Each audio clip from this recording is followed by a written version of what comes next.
তো আসলে আমরা যে টানেলটা ঢুকছি এই টানেলটার মধ্যে বিলকুল কোনো নেটওয়ার্ক থাকে না, মোবাইলের কোনো নেটওয়ার্কে কাম করে না। আর কতক্ষণ সময় লাগে শুধু টাইমটা চান, মানে এই টানেলটা পার করতে। বর্তমান আমাকে গাড়ির গতি কত আছে দাদা? হ্যাঁ 120। ধর না 120 আছে বর্তমান গাড়ির গতি। তো চিন্তা করেন এই টানেলটা করতে এরা সম্পূর্ণ প্ল্যান মাফিক করছে।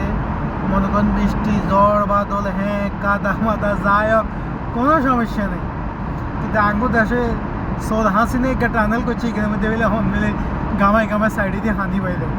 তো বুঝেন কোন লেভেলের দুর্নীতি ওই সময় হয়েছে। তো দেখ ভাই, বিশেষ করে মিডিল ইস্টে গার্লফ্রেন্ড যারা থাকে তারা মোটামুটি ভালো করে জানে এই দেশের রাস্তাগুলা কাজ কামগুলা কোন লেভেলের হয়।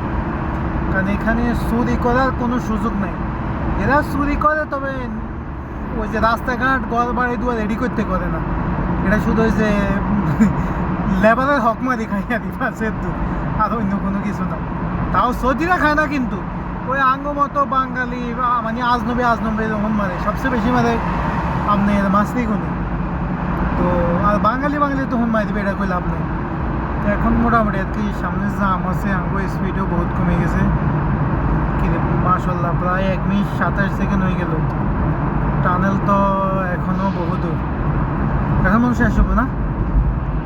হ্যাঁ এই তো এখন টানেলটা শেষ হবো। আমরা আস্তে ধীরে সোজা না যাই ডাইনে যাইতেছি, ডাইনে টানেলের অবস্থা আরো বড় লম্বা।